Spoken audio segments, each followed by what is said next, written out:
Suami preman ternyata sultan. Bab 333.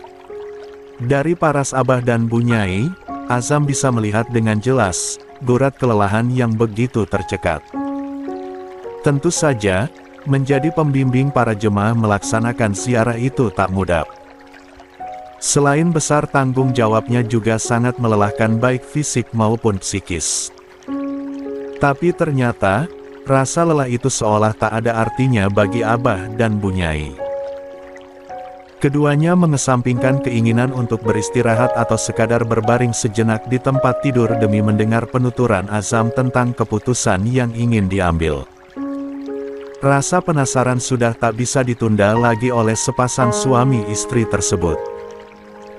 Azam kemarin sudah ke rumah Alicia. Azam akhirnya membuka suara dengan pembawaan dibuat setenang mungkin. Azam juga sudah mengkonfirmasi tentang semua pesan yang dituduhkan pada Alicia. Dan itu memang benar adanya. Alicia sudah mengakui, lanjut Azam membeberkan. Astagfirullah. Abah berucap lirih sembari memegang dadanya. Terkejut, itu yang ditunjukkan mimik wajahnya. Lelaki parubaya itu masih berharap jika semua itu hanya fitnah atau kesalahpahaman belaka. Begitupun demi Bu Nyai. Wanita itu sama terkejutnya dengan Abah. Hanya saja kilatan matanya terlihat lebih emosional. Kan, sejak dulu sudah ibu bilang, ada yang gak beres dengan Alicia. Firasat seorang ibu itu jarang meleset. Akhirnya kini terbukti kenapa ibu selama ini gak pernah menyetujui pernikahan kalian, tutur Bu Nyai dengan decak kekesalan di akhir kalimatnya. Baguslah kalau dia sudah mengaku langsung.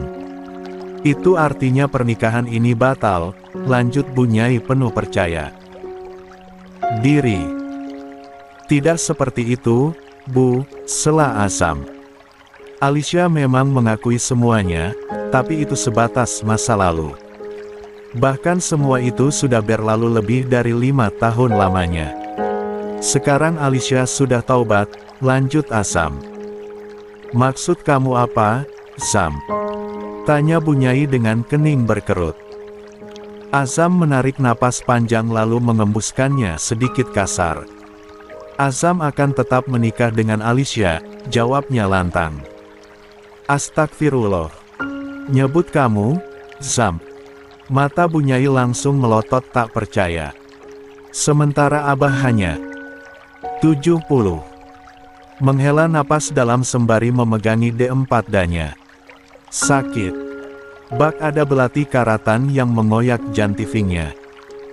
Abah, Bu Nyai, apa salah jika Azam tetap pada pendirian untuk menikahi Alicia? Dia memang pernah terjerumus, tapi sekarang sudah semakin baik. Dia punya masa lalu, semua orang punya masa lalu. Tapi semua orang juga berhak memiliki masa depan yang lebih baik, tutur Azam selembut mungkin. Selama ini, Abah selalu mengatakan kalau Allah Maha Pemaaf. Pintu taubat dan pintu ampunan Allah selalu terbuka lebar untuk siapapun yang ingin kembali ke jalannya. Sekelam apapun masa lalunya. Dan sekarang, saat Azam akan merealisasikan ucapan itu, apa Azam salah, Bah? Lanjut. Azam mengiba.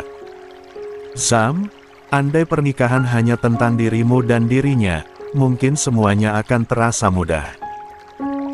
Tapi pernikahan bukan sebatas itu, apalagi kamu putra Abah satu-satunya. Kelak, kamulah yang akan melanjutkan perjuangan Abah untuk meneruskan pesantren ini. Begitupun dengan hal lainnya yang Abah miliki, timpal Abah. Sebelumnya, Abah memberi waktu padamu untuk memutuskan semua ini agar kamu bisa merenung. Agar kamu bisa menimbang juga menganalisa. Kira-kira apa dampak keputusan yang kamu buat itu untuk masa depanmu, masa depan orang tuamu, juga masa depan pesantren, lanjut Abah mencoba memberi pemahaman dengan lembut. Azam yakin semuanya akan baik-baik saja. Apalagi kalau berita ini tak pernah bocor pada jemaah, timpal Azam percaya diri. Terlambat. Para warga terlanjur tahu. Bahkan kelakuan Alicia sedang jadi pergunjingan panas di grup RT, ungkap Bu Nyai. Astagfirullah, kok bisa? Siapa yang menyebarkan? Timpal Azam begitu tersentak. Ibu sudah bilang, serapat apapun menyimpan bangkai akan tetap tercium juga bau busuknya, sahut Bu Nyai lantang. Lagi pula, tak penting siapa yang menyebarkan. Karena mau sekarang ataupun nanti, pasti tetap terbuka juga. Bagus malah terbuka sekarang. Jadi kamu punya waktu untuk membatalkan pernikahan ini, lanjut Bu Nyai. Maaf, Bu Nyai, Azam sudah berjanji pada Alicia dan keluarganya untuk tetap melaksanakan pernikahan ini. Azam tidak bisa ingkar janji. Itu bukan sifat Azam, timpal Azam begitu kukuh.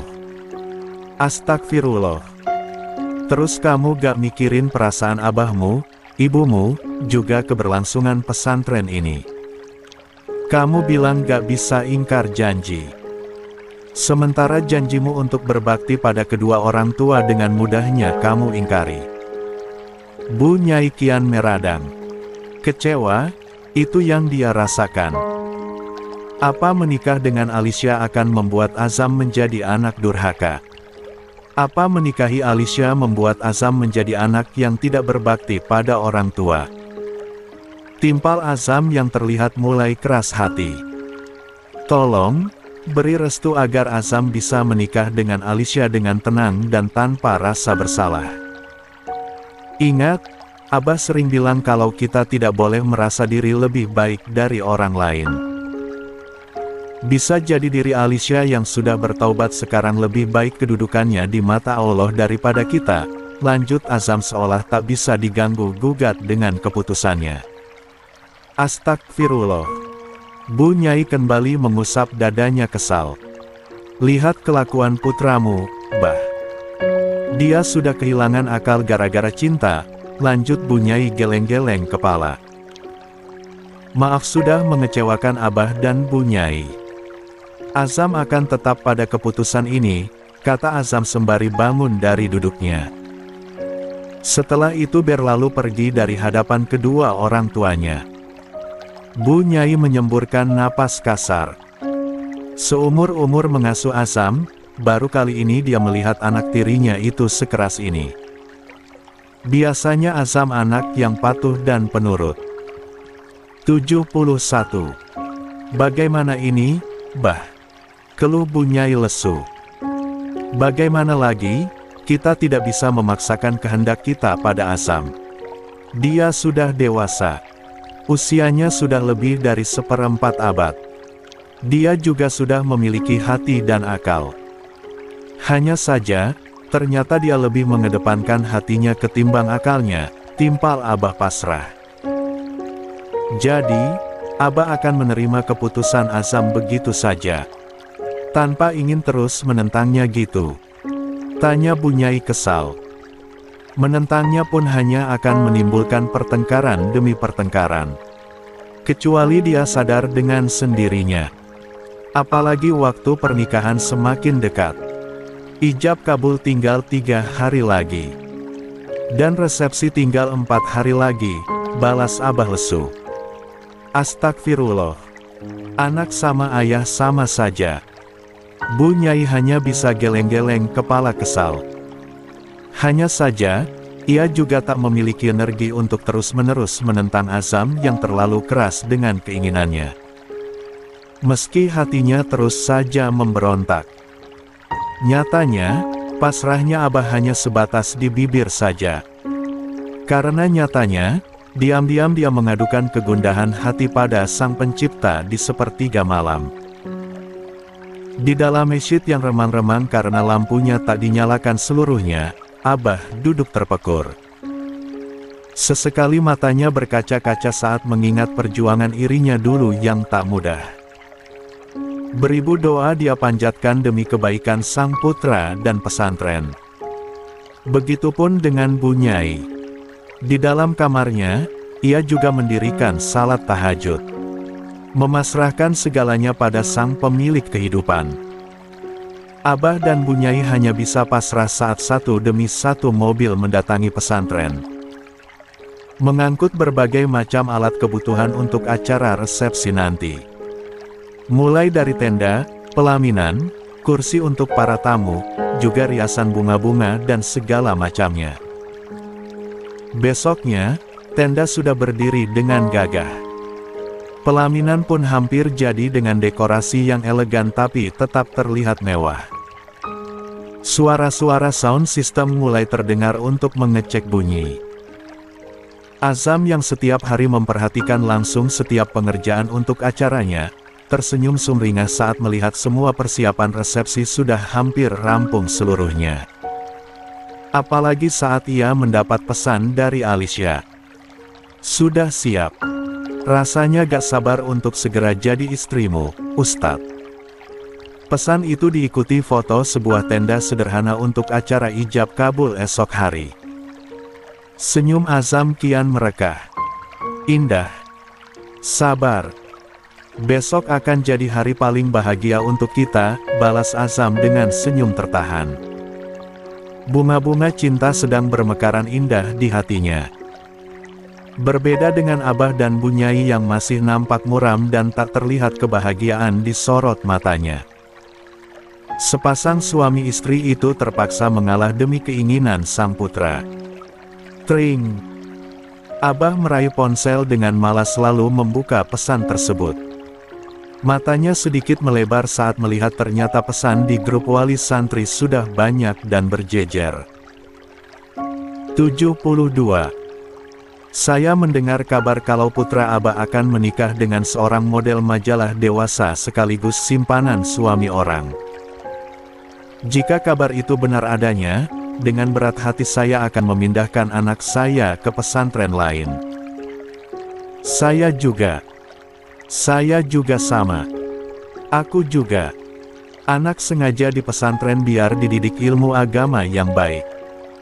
Malah dikasih contoh yang buruk. Saya juga kalau gitu. Jantung Abah terasa sesak hingga kesulitan bernapas membaca pesan demi pesan yang beruntun tersebut. Lelaki parubaya itu terus saja menekan dadanya sembari meringis hingga ambruk di lantai. Bu Nyai yang baru memasuki kamar langsung melebarkan mata lalu menghampiri Abah. Astagfirullah, Bah. Abah kenapa? Pekik Bu Nyai dengan cemas. Mendapati suaminya tak sadarkan diri, Bu Nyai langsung berlari menuju teras kemudian memanggil Azam dengan lantang. Zam, tolong. Abahmu tak sadarkan diri. Teriaknya diikuti cucuran air mata. Astagfirullah. Azam ikut memekik lalu berlari kencang memasuki rumah. Menghampiri Abah yang masih tergeletak di lantai.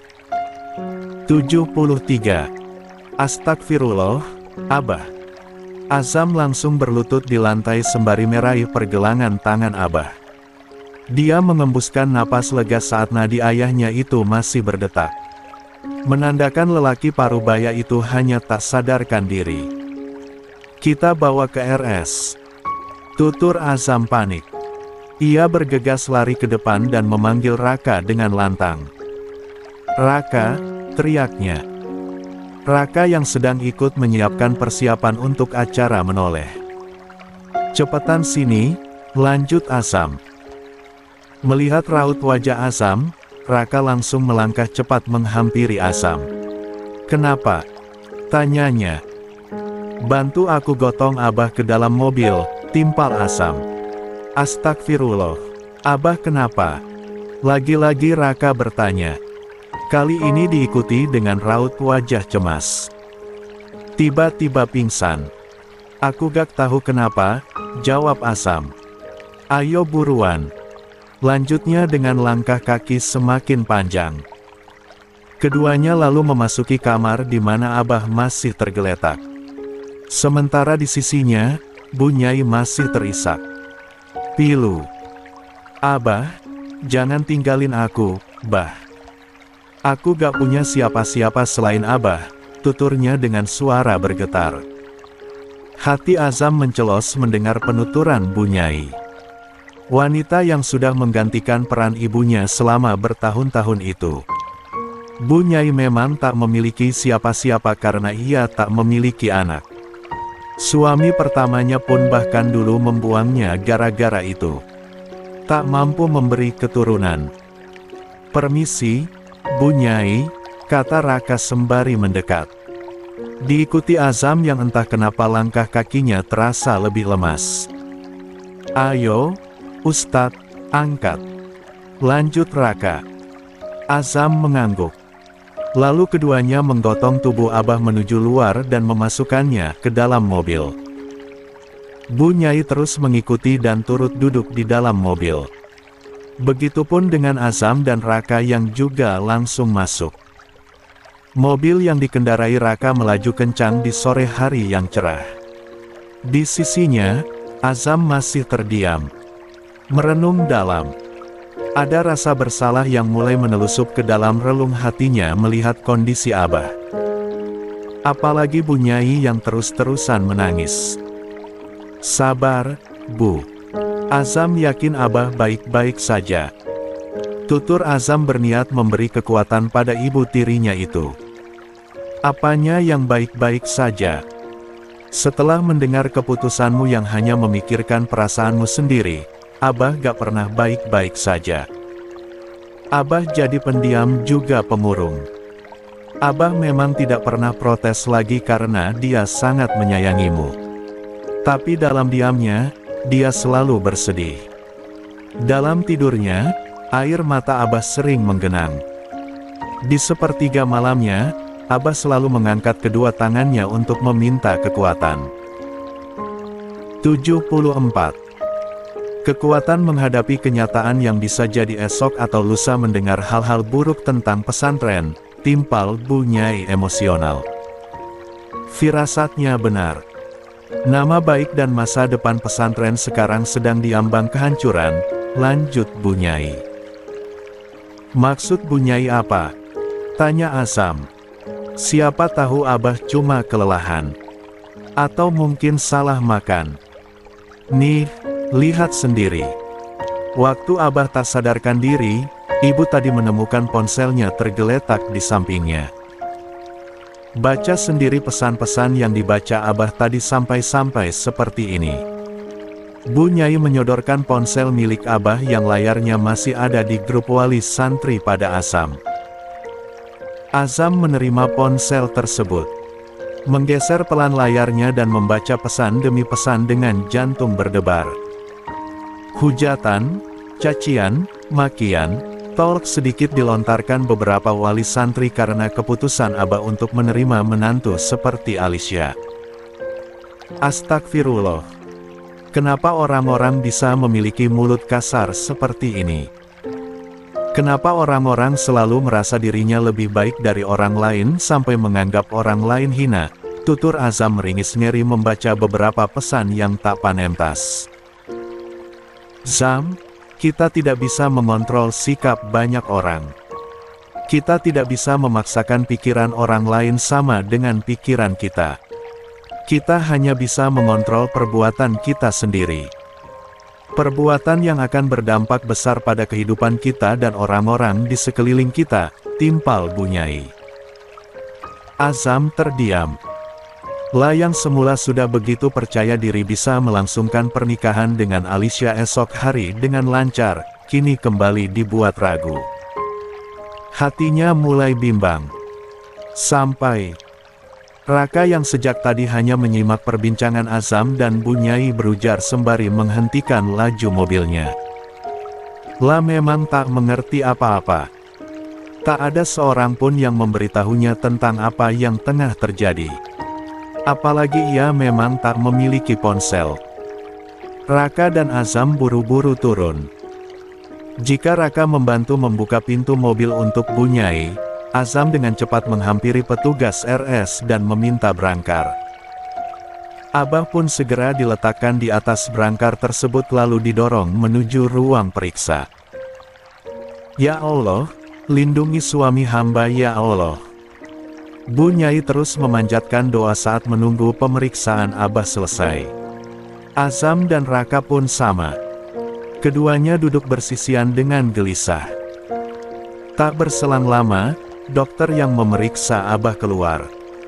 Ketiganya pun lalu menghampiri dokter tersebut dengan gesit.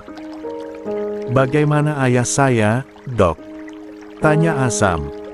Diakui atau tidak, Azam merasa bersalah atas apa yang terjadi pada ayahnya itu. Tekanan darah pasien meningkat sangat drastis. Pasien juga mendapat serangan jantung mendadak. Sepertinya baru mendapat kabar buruk yang begitu mengejutkan. Beruntung tak sampai pecah pembuluh darah. Karena jika itu terjadi, nyawanya tidak akan tertolong lagi, ungkap dokter. Bu Nyai langsung membekap mulutnya sendiri. Air mata jatuh semakin tak terkendali. Azam pun kian diserang rasa bersalah.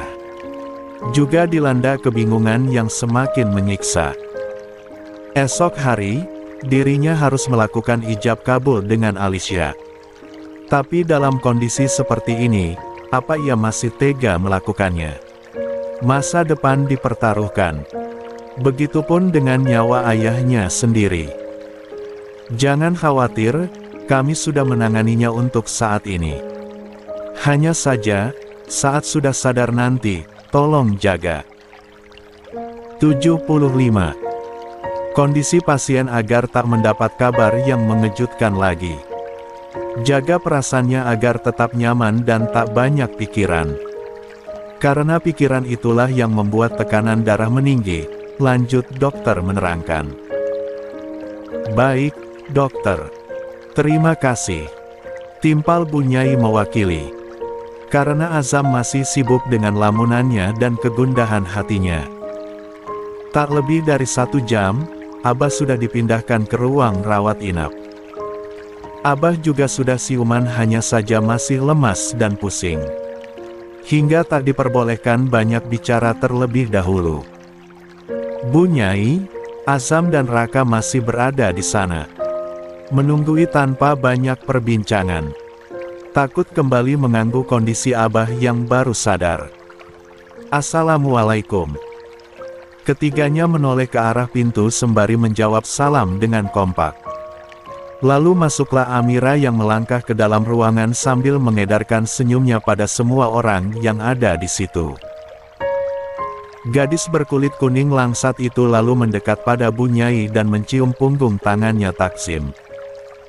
"Bu Nyai, yang sabar ya," tuturnya sendu. "Makasih banyak, Mir," balas Bu Nyai. Amira tersenyum kecil. "Ini, Mira bawain buah tangan, sekalian bawain lontong, beli di jalan." Amira menyerahkan bungkusan yang dibawanya. Bungkusan berisi buah-buahan juga cemilan. "Ya Allah, Mira, repot-repot segala." Bu Nyai menerima bawaan itu dengan senyum haru. "Gak repot, Bu Nyai," timpal Amira. Dia duduk di sebelah Bu Nyai sembari memperhatikan Abah. "Semoga Abah lekas pulih." Mira gak tega melihat kondisi Abah kayak gini, lanjutnya dengan mata berkaca-kaca. "Amin. Makasih, doanya, Mir. Kamu memang gadis yang baik," timpal Bu Nyai. "Mira gak sebaik itu, Bu Nyai," elak Amira tersenyum kikuk. "Kamu sudah lama jadi bagian dari pesantren. Bu Nyai bisa lihat sendiri kalau kamu itu guys yang sangat baik. Gadis yang taat dan patuh pada aturan agama," puji Bu Nyai membuat Amira kian kikuk. Dia hanya mengulum senyum malu-malu menanggapi. "Mira temenin Bu Nyai di sini ya. Siapa tahu butuh teman ngobrol," tawar Amira. Bu Nyai mengangguk setuju. Bu Nyai memang sedang butuh seseorang, akunya. Melihat adanya Amira yang menemani Bu Nyai, Azam pun berniat keluar ruangan sebentar. Ingin menghirup udara segar dan mengurai rasa sesak yang begitu membelit dadanya. Bu, Azam sama Raka keluar sebentar, kata Azam. Mau kemana, Zam? Jangan jauh-jauh. Timpal Bu Nyai. Enggak. Cuma di luar saja, jawab Azam. Ia pun lalu keluar ruangan diikuti Raka. Kemudian keduanya duduk tak jauh dari taman RS sembari menikmati senja. Ada apa sebenarnya, Ustadz? Kenapa aku merasa sedang ada masalah genting di antara keluarga Ustadz? Tanya. 76. Raka memberanikan diri. Azam mendengus kasar. Ia mengusap wajahnya kemudian memijit pelipisnya yang berdenyut. Bingung harus mengambil keputusan apa di saat-saat terakhir seperti ini. Ini tentang Alicia. Keluargaku tiba-tiba mengetahui masa lalu Alicia yang kelam. Karena alasan itu, Bu Nyai menentang pernikahanku dengan Alicia. Padahal waktunya sudah di depan mata, ungkap Azam. Astagfirullah. Raka memekik kaget. Namun berusaha untuk tak mengomentari terlalu berlebihan. Rasanya gak mungkin aku membatalkan pernikahan yang akan dilakukan besok pagi. Tadi melihat kondisi Abah yang seperti itu, aku bingung harus apa, lanjut Azam mencurahkan kegundahan hatinya. Raka mengambil napas pelan. Dulu, aku mempunyai seorang ibu yang sangat menyayangiku. Menjadi garda terdepan buatku dalam hal apapun. Tapi beberapa tahun yang lalu, ibuku meninggal. Dan sejak saat itu, aku sadar, harta yang paling berharga buatku adalah ibuku. Bahkan tak akan pernah tergantikan dengan apapun. Satu yang sangat aku sesali sampai saat ini. Kenapa dulu aku tak berusaha membahagiakan ibuku? Menjadi anak yang saleh dan berbakti menurut agama. Bukan justru membuat hidupnya hancur berantakan. Karena apa yang menimpa ibuku, sedikit banyaknya karena perbuatanku, timpal Raka panjang lebar. Azam terdiam, merenung, mengenang kembali kebersamaan dirinya dengan kedua orang tuanya sejak kecil. Begitu banyak cinta dan kasih sayang yang kedua orang tuanya curahkan untuk dirinya.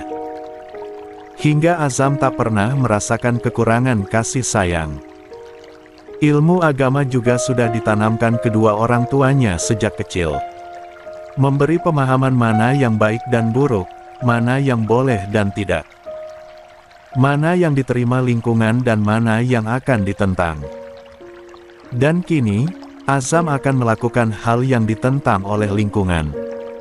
Hal yang dianggap tabu dan melanggar meski mungkin menurut agama tidak berdosa. Menikahi seorang wanita yang masa lalunya penuh kesalahan. Dulu, yang namanya anak muda, aku pun seperti pemuda lain pada umumnya. Merasakan jatuh cinta.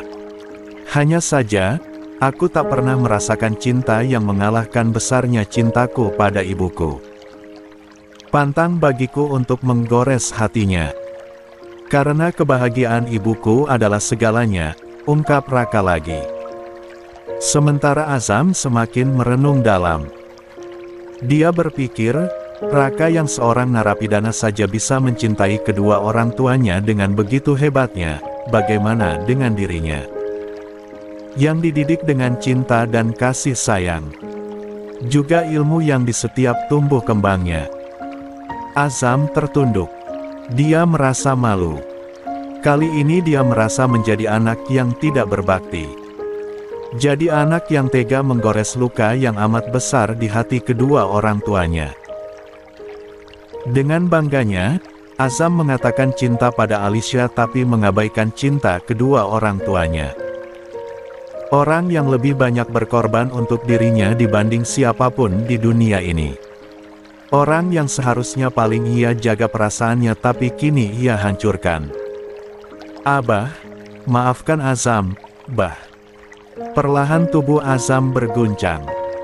Dia menangisi perbuatannya yang telah menggores luka di hati orang tuanya itu. Sementara di sampingnya, Raka hanya bisa mengusap-usap punggung Azam sebagai tanda dukungan. 77. Ada apa sebenarnya Bu Nyai? Tanya Amira pelan. Maaf kalau Mira terkesan lancang. Hanya saja, Mira ikut khawatir dengan kondisi Abah, lanjutnya tak enak hati. Bu Nyai menghela napas berat. Ini terkait pernikahan Azam dan Alicia besok. Bu Nyai yakin kamu sudah mendengar kasak-kusuk tentang Alicia. Amira mengangguk tipis. Mira sempat dengar dari beberapa rekan Ustadz. Hanya saja gak ingin terlalu banyak ikut campur. Memang lebih baik seperti itu. Hanya saja, Bu Nyai tidak bisa membiarkan pernikahan Azam dan Alicia tetap terjadi. Meskipun semua itu sebatas masa lalu, tapi nama baik pesantren tetap dipertaruhkan. Bahkan sekarang banyak wali santri yang ingin menarik anak-anak mereka dari pesantren andai pernikahan Azam dan Alicia tetap terlaksana, ungkap Bu Nyai. Astagfirullah. Kenapa jadi rumit seperti ini? Timpal Amira. Itulah kenapa Abah sampai seperti ini. Abah terlalu sok mengetahui keberlangsungan pesantren mulai terancam, balas Bu Nyai. Jadi keputusannya gimana, Bu Nyai? Mau tetap ada pernikahan atau tidak? Tanya Amira. Entahlah. Semua kembali lagi pada Azam. Bu Nyai tak tahu apa dia akan luluh atau tetap keras hati, jawab Bu Nyai menahan kesal. Sabar ya, Bu Nyai. Semoga Allah memberikan yang terbaik untuk Ustadz Azam dan Abah sekeluarga, timpal Amira. Amin, sahut Bu Nyai. Andai Azam menikah denganmu, Bu Nyai pasti langsung setuju. Kamu sudah lama jadi bagian dari pesantren, Mir. Masa lalumu juga tak perlu diragukan lagi karena kamu juga alumni pesantren, lanjut Bu Nyai. Amira tersenyum kecil. Belum jodohnya mungkin, timpalnya. Perbincangan sepasang wanita berbeda usia itu terhenti saat mendengar suara Abah. Minum, katanya pelan. Dengan cekatan, Bu Nyai mengulurkan air minum yang sudah diisi sedotan agar mudah. Gimana kondisi Abah sekarang? Alhamdulillah. Setidaknya Abah masih diberi kesempatan untuk hidup oleh Allah SWT, jawab Abah. Tapi Abah sudah merasa baikan kan? Tanya Bu Nyai lagi. Alhamdulillah. Dada Abah gak sakit lagi. Hanya saja masih sedikit pusing dan lemas, timpal Abah. Kata dokter itu faktor tekanan darah yang naik drastis. Abah harus tenang dan jangan banyak pikiran biar cepat pulih, balas Bu Nyai. 78. Abah tersenyum samar. Matanya menyapu sekeliling. Mana Azam? Tanyanya. Tadi pamit keluar sebentar. Sepertinya langsung ke masjid karena sudah mau azan maghrib, jawab Bu Nyai. Syukurlah. Abah menyabut pendek. Bantu Abah ke kamar mandi ya, mau ambil wudhu. Kenapa gak tayamum aja, Bah? Toh kondisi lagi darurat, saran Bu Nyai. Abah masih kuat kalau cuma ke kamar mandi. Kenapa harus tayamum? Kukuhnya. Baiklah. Bu Nyai menurut. Membantu Abah menuruni tempat tidur lalu menuntun tangannya menuju kamar mandi. Bu Nyai, kalau gitu Mira pamit ya. Mira mau langsung pulang saja. Kebetulan lagi gak salat, tutur Mira saat Abah di kamar mandi. Sementara Bu Nyai hanya menunggui di ambang pintu. Pulang naik apa? Ini udah petang loh, udah mau malam. Bahaya. Cegah Bu Nyai. Naik Grab mungkin, jawab Mira. Jangan. Kalau ada sesuatu yang terjadi sama kamu, Bu Nyai akan merasa bersalah. Lebih baik tunggu Raka sampai kembali. Biar dianterin, timpal Bu Nyai. Baiklah kalau gitu. Tapi Mira tunggu di luar ya. Takut ganggu Abah yang mau salat, balas Mira. Bu Nyai mengangguk setuju. Dia sendiri pun segera bersiap untuk mendirikan salat, bergantian dengan Abah. Saat mendengar suara sedikit riuh di depan ruangan, Bu Nyai keluar sebentar. Ternyata di sana sudah ada Azam dan Raka yang baru kembali dari Masjid RS. Raka, tolong anterin dulu Ustazah Amira ya, kasihan kalau pulang sendirian. Bahaya, titah Bu Nyai pada Raka. Tapi Bu Nyai, Mira gak enak cuma berduaan doang dengan Ustadz Raka. Bukan mahram, balas Amira. Ia sempat melirik Ustadz Azam. Gak apa-apa. Ini kan kondisinya darurat. Daripada kamu pulang sendirian. Atau naik Grab yang justru gak kenal siapa sopirnya, lebih baik sama Raka yang sudah jelas kenal, timpal Bu Nyai. Amira menghela napas panjang diam-diam. Baiklah. Ayo, Ustadz, ajaknya pada Raka. Saya pamit sebentar, kata Raka pada Azam. Pastikan balik lagi. Aku butuh orang. Timpal Azam. Siap. Raka menyahut pendek karena keburu melangkah bersama Amira. Meninggalkan Azam dan Bu Nyai berduaan di depan ruangan. Setelah melihat kondisi abahmu kayak gini, apa kamu akan tetap menikahi Alicia? Jawabannya ada pada hatimu sendiri. Lebih memilih menjaga perasaan Alicia atau perasaan kedua orang tuamu dan masa depan pesantren? Pikirkan baik-baik. Tutur Bu Nyai penuh penekanan. Setelah mengatakannya, Bu Nyai buru-buru masuk kembali ke dalam ruangan. Memotong buah lalu. 79. Menyuapi Abah dengan potongan buah tersebut. Sementara Azam hanya berdiri di depan ruangan. Melihat keadaan di dalam dari kaca jendela dengan perasaan tak karuan. Tak lebih dari 15 jam lagi, seharusnya dia akan mengucapkan ijab kabul.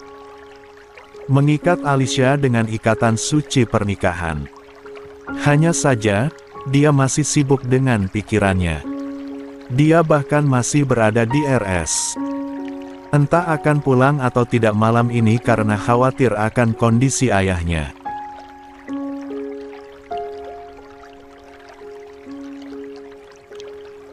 Hampir semalaman Azam berpikir. Sampai-sampai dia tak kuasa memejamkan matanya.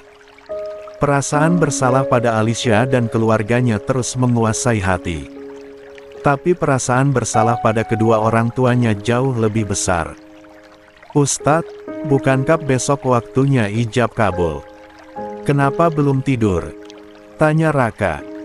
Dia bisa melihat dengan jelas keresahan yang dirasakan oleh Azam.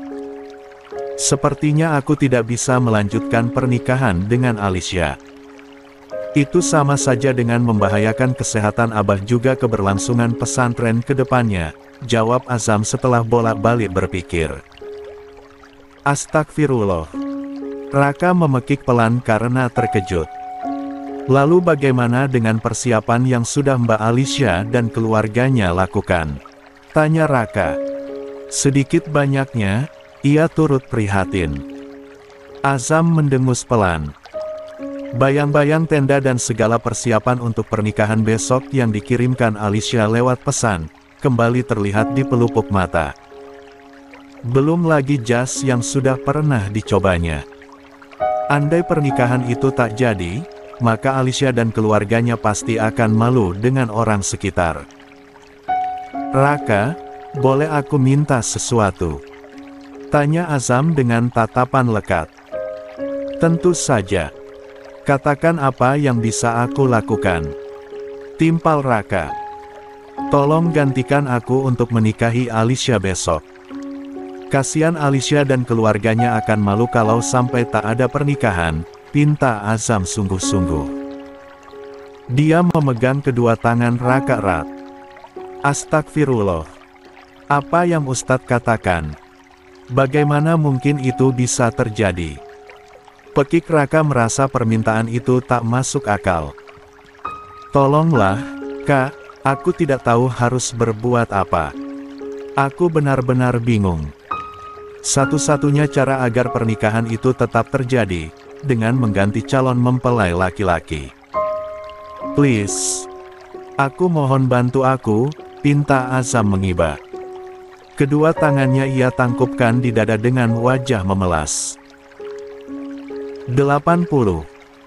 Raka masih tercengang dengan permintaan Azam yang menurutnya tak masuk logika. Menjadi pengantin pengganti yang sama sekali tak pernah terpikirkan sebelumnya. Raka memang pernah dekat dengan Alicia.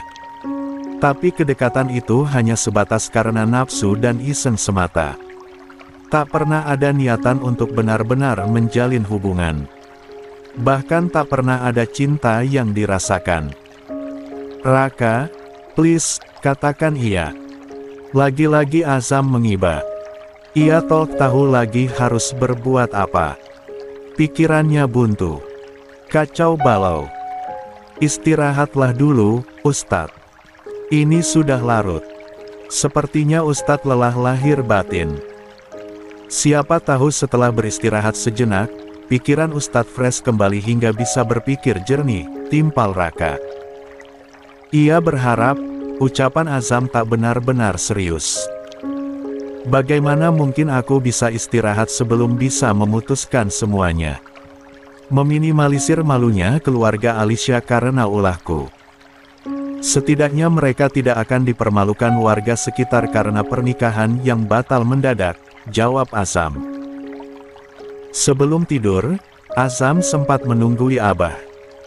Tak banyak kata yang diucapkan Azam pada ayahnya tersebut. Hanya kata-kata basa-basi semoga cepat pulih dan kembali ke rumah. Dalam hatinya, Azam tak enak hati dan merasa bersalah atas apa yang menimpa Abah. Apalagi dengan diamnya Abah hingga tak mengucapkan apa-apa.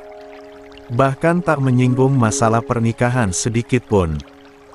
Tidurlah, Zam. Sudah malam. Hanya itu yang Abah katakan. Dan Azam hanya bisa mengangguk pelan. Lalu keluar dari ruangan Abah dan memilih istirahat di Masjid RS untuk mencari ketenangan. Namun, di balik diamnya, Azam tahu, Abah menyimpan kekecewaan yang besar.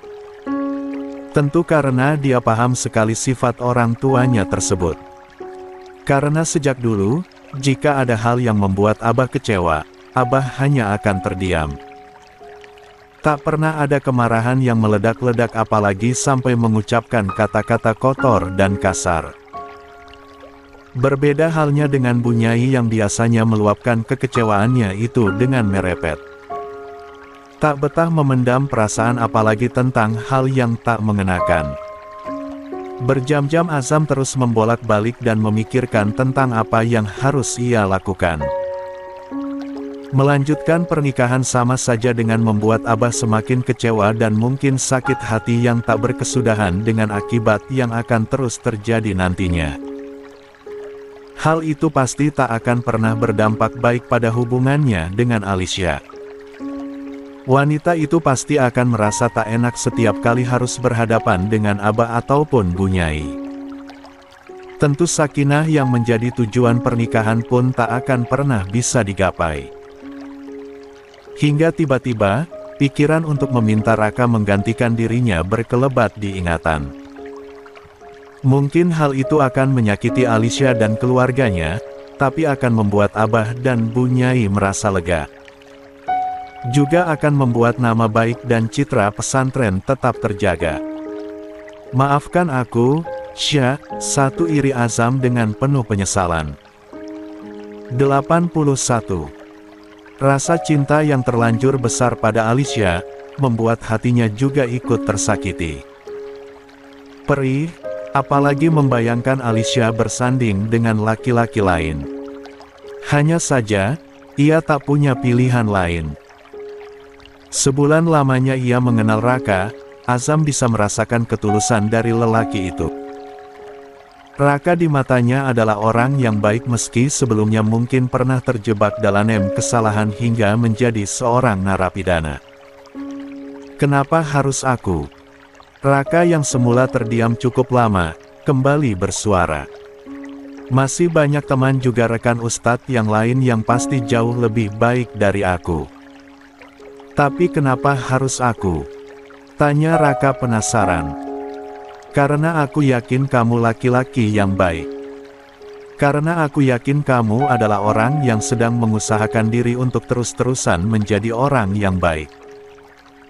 Dan aku hanya akan merasa lega saat wanita yang aku cinta berada di tangan lelaki yang tepat, jawab Azam tanpa keraguan.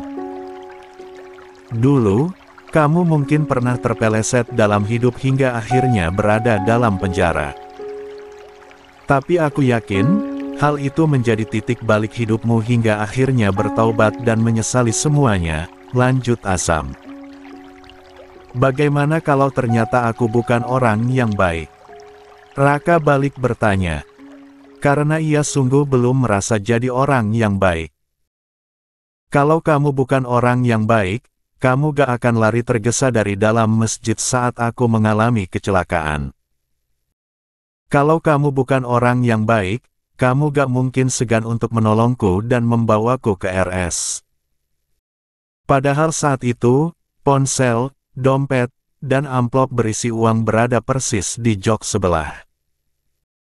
Tapi buktinya kamu tak tergoda untuk mengambil itu tapi lebih memilih menyelamatkan nyawaku, terang Azam.